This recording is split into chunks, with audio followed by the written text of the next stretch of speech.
Well my dear students, ಈ ಒಂದು ವಿಡಿಯೋದಲ್ಲಿ ನಾನು ಸೋಷಲ್ ಸೈನ್ಸ್ ಅಂದರೆ ಸಮಾಜ ವಿಜ್ಞಾನ ವಿಷಯದ ಬಗ್ಗೆ 2025 ಜನವರಿ ತಿಂಗಳಲ್ಲಿ ಏನು ಎಕ್ಸಾಮ್ ಆಗಿತ್ತು, ಸಪ್ಲಿಮೆಂಟ್ರಿ ಎಕ್ಸಾಮ್ ಆಗಿತ್ತು, ಅದರ ಬಗ್ಗೆ ನಾನು MCQ ಅಂದರೆ ಮಲ್ಟಿಪಲ್ ಚಾಯ್ಸ್ ಕ್ವಶನ್ಸನ್ನು ಡಿಸ್ಕಸ್ ಮಾಡ್ತಾಯಿದ್ದೀನಿ.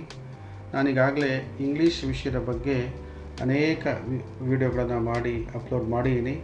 ಅನೇಕ ವಿದ್ಯಾರ್ಥಿಗಳು ಬೇರೆ ವಿಷಯದ ಬಗ್ಗೆಯೂ ಕೂಡ ನೀವು ವಿಡಿಯೋ ಮಾಡಿ ಅಂತ ಕೇಳ್ಕೊಂಡಿದ್ದಾವೆ. ಸೊ ಅದಕ್ಕೋಸ್ಕರ ಈ ಒಂದು ವಿಡಿಯೋದಲ್ಲಿ ನಾನು ಸೋಷಲ್ ಸೈನ್ಸ್ ಸಮಾಜ ವಿಜ್ಞಾನಕ್ಕೆ ಸಂಬಂಧಪಟ್ಟಂತೆ MCQನ ಏನು ಮಾಡ್ತಾಯಿದ್ದೀನಿ, ಸಾಲ್ವ್ ಮಾಡ್ತಾಯಿದ್ದೀನಿ. ನಿಮಗೆ ಇದು ಬಹಳ ಉಪಯೋಗ ಆಗುತ್ತೆ. ಇದು ಕನ್ನಡ ಮಾಧ್ಯಮಕ್ಕೆ ಸಂಬಂಧಪಟ್ಟಂತಹ ಒಂದು ಕ್ವಶನ್ ಪೇಪರ್. ಇದು ಇಲ್ಲಿ MCQ ಇದೆ ನೋಡಿ. ಟೋಟಲ್ 10 MCQ ಇರುತ್ತೆ. 10 MCQನಲ್ಲಿ ಪ್ರತಿಯೊಂದು ಪ್ರಶ್ನೆಗೆ ಒಂದೊಂದು ಅಂಕ, 10 ಅಂಕಗಳಿರುತ್ತೆ ಇದಕ್ಕೆ. ಈ ಒಂದು ವಿಡಿಯೋದಲ್ಲಿ ಕೇವಲ ನಾನು 10 ಪ್ರಶ್ನೆಗಳು MCQಗೆ ಸಂಬಂಧಪಟ್ಟಂತೆ ಮಾತ್ರ ನಾನು ಡಿಸ್ಕಸ್ ಮಾಡ್ತೀನಿ. ಮೊದಲನೇ ಕ್ವಶನ್ಸ್ ಇದೆ, ಸಂಸ್ಕೃತಿ ಮತ್ತು ಪರಂಪರೆ ಸಮಾಜ ವಿಜ್ಞಾನದ ಡ್ಯಾಶ್ ಎಂದು ಭಾವಿಸಲಾಗಿದೆ ಅಂತ ಇದೆ. ನಮ್ಮ ಸಂಸ್ಕೃತಿ, ನಮ್ಮ ಪರಂಪರೆ ಸಮಾಜ ವಿಜ್ಞಾನದ ಡ್ಯಾಶ್ ಎಂದು ಭಾವಿಸಲಾಗಿದೆ ಅಂತಕ್ಕಂಥ ಪ್ರಶ್ನೆ. ದೇಹ ಅಂತೂ ಅಲ್ವೇ ಅಲ್ಲ, ಮನಸ್ಸು ಆಗಲ್ಲ, ಎಲ್ಲವೂ ಅಂತ ಹೇಳೋದಕ್ಕೆ ಸಾಧ್ಯನೇ ಇಲ್ಲ. ನಾವು ಆತ್ಮ ಅಂತ ಹೇಳ್ಬೋದು. ಯಾವ ಒಂದು ಆನ್ಸರ್ ತೊಗೋಬೋದು, ಆತ್ಮ ಅಂತಕ್ಕಂಥದ್ದನ್ನು ನಾವು ಆನ್ಸರ್ ಆಗಿ ಬಿ ಆಪ್ಷನ್ ಏನಿದೆ ಅದು ಸೂಟಬಲ್ ಆಗುತ್ತೆ. ಸಂಸ್ಕೃತಿ ಮತ್ತು ಪರಂಪರೆ ಸಮಾಜ ವಿಜ್ಞಾನದ ಆತ್ಮ ಎಂದು ಭಾವಿಸಲಾಗಿದೆ ಅಂತಕ್ಕಂಥ ಉಲ್ಲೇಖ ಇದೆ. ಅದಕ್ಕೋಸ್ಕರ ನೀವು ಆನ್ಸರು ಆತ್ಮ ಅಂತ ತಗೋಬೋದು. ಸೆಕೆಂಡ್ ಕ್ವಶನ್ಗೆ ಹೋಗೋಣ. ಇತಿಹಾಸದ ಜ್ಞಾನವು ಈ ಕೆಳಗಿನವುಗಳಲ್ಲಿ ಯಾವುದರ ಮೂಲಕ ರಚಿಸಲ್ಪಟ್ಟಿದೆ ಅಂತ ಇದೆ. ಇತಿಹಾಸದ ಜ್ಞಾನ ಯಾವುದರ ಮೂಲಕ ರಚಿಸಲ್ಪಟ್ಟಿದೆ ಅಂತಕ್ಕಂತಿದೆ. ಮೊದಲನೇ ಎ ವಿಶ್ಲೇಷಣೆ ಮತ್ತು ಸಂಶ್ಲೇಷಣೆ ಅಂತ ಇದೆ. ಅದು ಆಗಲ್ಲ. ವಿಶ್ಲೇಷಣೆ ಓಕೆ ಆಗುತ್ತೆ, ಸಂಶ್ಲೇಷಣೆ ಇಲ್ಲಿ ತಪ್ಪಾಗುತ್ತೆ. ಶೋಧನೆ ಮತ್ತು ಪ್ರಯೋಗ ಅಂತ ಇದೆ. ಶೋಧನೆ ಓಕೆ ಆಗುತ್ತೆ, ಪ್ರಯೋಗ ಆಗಲ್ಲ.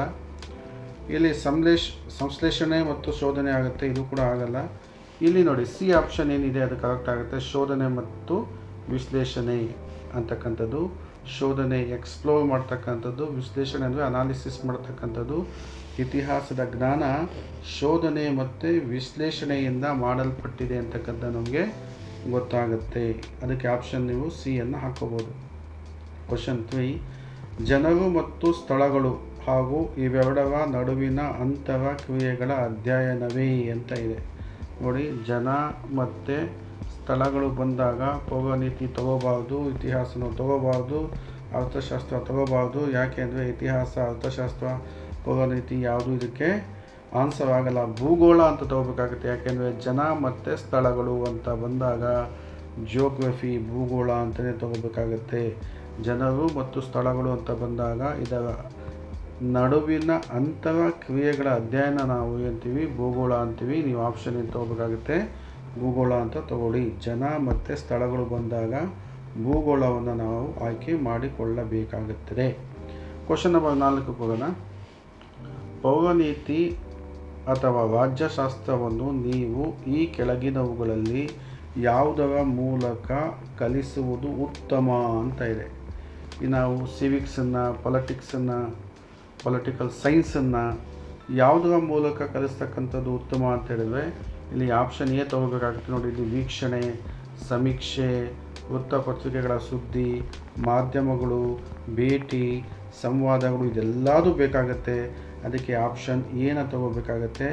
ವೀಕ್ಷಣೆ, ಸಮೀಕ್ಷೆ, ವೃತ್ತಪತ್ರಿಕೆಗಳ ಸುದ್ದಿ, ಮಾಧ್ಯಮಗಳು, ಭೇಟಿ, ಸಂವಾದಗಳು ಇದಕ್ಕೇನಾಗುತ್ತೆ ಆನ್ಸರ್ ಆಗುತ್ತೆ. ಆಪ್ಷನ್ ಏನನ್ನು ನೀವು ಆಯ್ಕೆ ಮಾಡಿಕೊಳ್ಳಬೇಕು. ಕ್ವಶನ್ 5 ಹೋಗೋಣ. ಈಗ ನಾವು ಕ್ವಶನ್ 5ನಲ್ಲಿ ಏನಿದೆ, ಮೌಖಿಕ, ಲಿಖಿತ ಮತ್ತು ಚಿತ್ರರೇಖಾ ನಕ್ಷೆಗಳ ರೂಪದಲ್ಲಾದ ಸಂವಹನ ಸಂದೇಶಗಳೇ ಅಂತ ಇದೆ. ನೋಡಿ, ಒಂದು ಮೌಖಿಕ, ಒಂದು ಲಿಖಿತ, ಚಿತ್ರರೇಖಾ ನಕ್ಷೆಗಳು. ಸೊ ಇದು ಸಂವಹನ ಸಂದೇಶಗಳೇ ಏನಾಗುತ್ತೆ, ಗ್ರಹಿಸು ಅಂತ ಹೇಳಿದ್ರೆ ನಾವು ಯಾವುದೇ ವಿಷಯವನ್ನು ಪರ್ಸೀವ್ ಮಾಡ್ಕೊಳ್ತಕ್ಕಂಥದ್ದು, ಗ್ರಹಿಸ್ತಕ್ಕಂಥದ್ದು. ಅದನ್ನು ನಾವು ಮೌಖಿಕವಾಗಿ ಕೆಲವು ವಿಷಯಗಳು ಬಂದಾಗ ನಾವೇನು ಮಾಡ್ತೀವಿ, ಗ್ರಹಿಸ್ತೀವಿ. ಲಿಖಿತವಾದಂತಹ ಒಂದು ವಿಚಾರಗಳನ್ನು ಗ್ರಹಿಸ್ತೀವಿ. ಚಿತ್ರರೇಖಾ ನಕ್ಷೆಗಳಲ್ಲಿರ್ತಕ್ಕಂಥ ಸಂವಹನ ಸಂದೇಶಗಳನ್ನು ಏನು ಮಾಡ್ತೀವಿ, ಗ್ರಹಿಸ್ತೀವಿ. ಅದಕ್ಕೋಸ್ಕರ ನಾವೇನು ಮಾಡಬೇಕಾಗತ್ತೆ, ಆಪ್ಷನ್ ಬಿಯನ್ನು ಇಲ್ಲಿ ಆಯ್ಕೆ ಮಾಡಿಕೊಳ್ಳಬೇಕು. ಕ್ವಶನ್ ನಂಬರ್ 6 ನೋಡಿ, ವಿದ್ಯಾರ್ಥಿ ಶಿಕ್ಷಕರಾದ ನೀವು ಪಾಠ ಬೋಧಿಸುವಾಗ ವಿದ್ಯಾರ್ಥಿಗಳಿಗೆ ಹೊಸ ವಿಷಯ, ವಸ್ತು ಅಥವಾ ಪರಿಕಲ್ಪನೆಗಳನ್ನು ಪರಿಚಯಿಸುವ ಘಟ್ಟ ಅಂತ ಇದೆ. ಅಂದರೆ ನೀವು ಟೀಚಿಂಗ್ ಮಾಡಬೇಕಾದ್ರೆ ವಿದ್ಯಾರ್ಥಿಗಳಿಗೆ ಯಾವುದಾದ್ರೂ ಒಂದು ಹೊಸ ವಿಷಯ, ವಸ್ತು ಅಥವಾ ಹೊಸ ಕಾನ್ಸೆಪ್ಟನ್ನು ನೀವು ಇಂಟ್ರೊಡ್ಯೂಸ್ ಮಾಡಬೇಕಾದ್ರೆ ಅದನ್ನು ನಾವು ಯಾವ ಘಟ್ಟ ಅಂತ ಹೇಳ್ತೀವಿ. ಭಾಳ ಜನ ಏನು ಮಾಡ್ತಾರೆ, ಅದನ್ನು ವಿವರಿಸುವಂತ ಆಗ್ತವೆ, ತಪ್ಪಾಗ್ಬಿಡುತ್ತೆ. ಅನ್ವೇಷಿಸು ತಪ್ಪಾಗುತ್ತೆ, ವಿಸ್ತರಿಸು ತಪ್ಪಾಗುತ್ತೆ. ಇದೆಲ್ಲ 5 ಮಾಡಲ್ಸ್ ಅಂತ ಹೇಳ್ತೀವಿ. ನಿಮಗಾಗಲೇ ಇದು ನಿಮ್ಮ ಕಾಲೇಜಲ್ಲಿ ಹೇಳ್ಕೊಟ್ಟಿರಬೇಕು. ಏನು 5 ಮಾಡಲ್ಸು?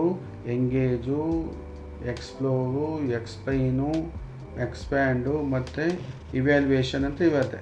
ಸೊ ಇಲ್ಲಿ ನಾವು ಯಾವುದೇ ಒಂದು ಹೊಸ ವಿಷಯವನ್ನು, ಹೊಸ ವಿಷಯ ವಸ್ತುವನ್ನು ಅಥವಾ ಪರಿಕಲ್ಪನೆಗಳು ಅಂತ ಹೇಳಿದ್ರೆ ಕಾನ್ಸೆಪ್ಟನ್ನು ನೋಡಿ, ಇಲ್ಲಿ ಬಹಳ ಇಂಪಾರ್ಟೆಂಟ್ ಇಬ್ಬರ ಪರಿಚಯಿಸುವ ಘಟ್ಟ ಅಂತದೆ. ಪರಿಚಯ ಮಾಡ್ತಕ್ಕಂಥದ್ದು ಅಂತ ಹೇಳಿದ್ರೆ ನಾವು ಆಪ್ಷನ್ ತೊಗೋಬೇಕಾಗುತ್ತೆ, ತೊಡಗಿಸಿಕೋ.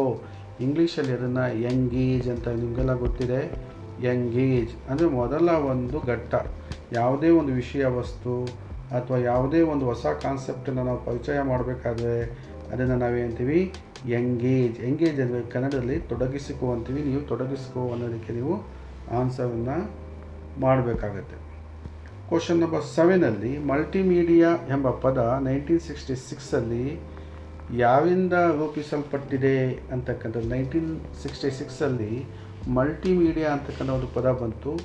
ಈ ಪದವನ್ನು ಹೇಳಿದ್ರು ಅಂತಕ್ಕಂಥ ಒಂದು ಪ್ರಶ್ನೆ ಇದು. ಇದನ್ನು ಹೇಳಿದ್ದು ಬಾಬ್ ಗೋಲ್ಡ್ಸ್ಟೀನ್ ಅಂತಕ್ಕಂಥದ್ದು. ಇದನ್ನು ಹೇಳಿದ್ದು ಯಾರು?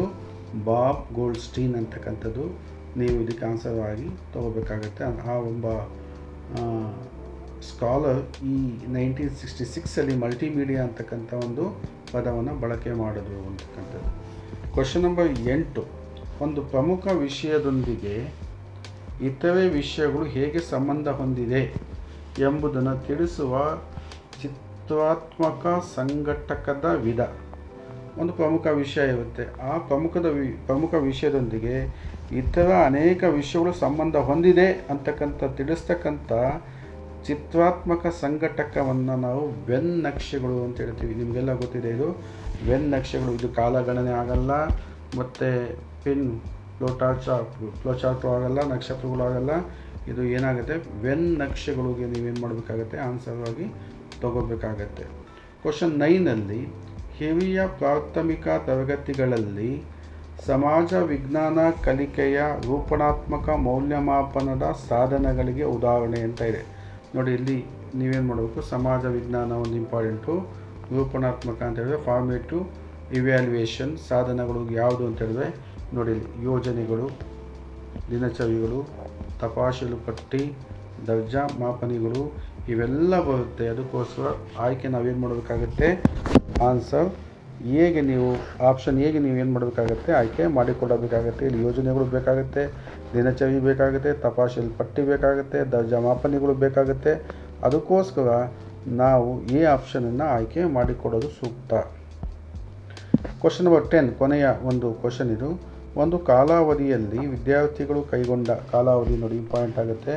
ವಿದ್ಯಾರ್ಥಿಗಳು ಕೈಗೊಂಡ ಕಾವ್ಯ ಚಟುವಟಿಕೆಗಳನ್ನು ಸಾಕ್ಷ್ಯಾಧಾರಗಳ ಸಂಗ್ರಹ ಅಂತಕ್ಕಂಥದ್ದು. ಇಲ್ಲಿ ನೋಡಿ, ವಿದ್ಯಾರ್ಥಿಗಳು ಏನು ಮಾಡ್ತಾರೆ, ಒಂದು ಕಾಲಾವಧಿ, ಒಂದು ಅಕಾಡೆಮಿಕಲ್ಲಿ ಅಥವಾ ಸೆಮೆಸ್ಟರ್ ಅಥವಾ ಅಕಾಡೆಮಿಕ್ ಇಯರಲ್ಲಿ ಇಡೀ ವರ್ಷ ಏನು ಚಟುವಟಿಕೆಗಳನ್ನು ಕೈಗೊಂಡಿದ್ದಾರೆ ಅದನ್ನು ಸಾಕ್ಷ್ಯಾಧಾರಗಳ ಮೂಲಕ ಸಂಗ್ರಹ ಮಾಡ್ತಕ್ಕಂಥದಕ್ಕೆ ನಾವೇಂತೀವಿ ಅಂದರೆ ಕೃತಿ ಸಂಪುಟ ಅಂತ ಹೇಳ್ತೀವಿ. ದಾಖಲೆಗಳ ವಿಶ್ಲೇಷಣೆ ಅಲ್ಲ, ದರ್ಜಾ ಮಾಪನಿ ಅಲ್ವೇ ಅಲ್ಲ, ವೃತ್ತಾಂತ ದಾಖಲೆಗಳು ಮೊದಲೇ ಅಲ್ಲ.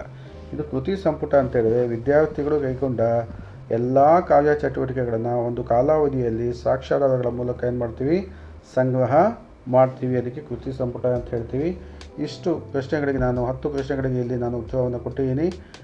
ನೆಕ್ಸ್ಟ್ ವಿಡಿಯೋದಲ್ಲಿ ನಾನು ಇನ್ನೊಂದು ವಿಷಯದ ಬಗ್ಗೆ ನಿಮ್ಮ ಜೊತೆ ಚರ್ಚೆ ಮಾಡ್ತೀನಿ. ನಿಮಗೆ ಇದು ತುಂಬ ಉಪಯೋಗ ಆಗಿರಬೇಕು ಅಂತ ಅಂದ್ಕೊಳ್ತೀನಿ. ಮುಂದಿನ ದಿವಸಗಳಲ್ಲಿ 2 ಮಾರ್ಕ್ಸ್ ಕ್ವಶನ್ ಬಗ್ಗೆ ಕೂಡ ನಾನು ಡಿಸ್ಕಸ್ ಮಾಡಲಿದ್ದೇನೆ. ಅದಕ್ಕೆ ನನ್ನ ವಿಡಿಯೋ ನಿಮಗೆ ಇಷ್ಟ ಆದರೆ ಹಾಗೂ ನಿಮಗೆ ತುಂಬ ಲಾಭದಾಯಕ ಅಂತ ಅನಿಸಿದ್ರೆ ನನ್ನ ಈ ಒಂದು ಚಾನಲನ್ನು ಸಬ್ಸ್ಕ್ರೈಬ್ ಮಾಡಿಕೊಳ್ಳಿ. ಯಾಕೆಂದರೆ ಚಾನಲ್ ಸಬ್ಸ್ಕ್ರೈಬ್ ಮಾಡಿಕೊಂಡ್ರೆ ನನ್ನ ಹೊಸ ವಿಡಿಯೋಗಳು ನಿಮಗೆ ಅತಿ ಬೇಗ ತಲುಪುತ್ತೆ. ನಿಮಗೆ ಎಕ್ಸಾಮಿನೇಷನ್ಸಲ್ಲಿ ಸಿದ್ಧತೆಗೋಸ್ಕರ ಭಾಳ ಸಹಾಯ ಆಗುತ್ತೆ ಅಂತ ಹೇಳಿ ಈ ಒಂದು ವಿಡಿಯೋ ನಾನು ಇಲ್ಲೇ ಮುಗಿಸ್ತಾ ಇದ್ದೀನಿ. ಧನ್ಯವಾದಗಳು.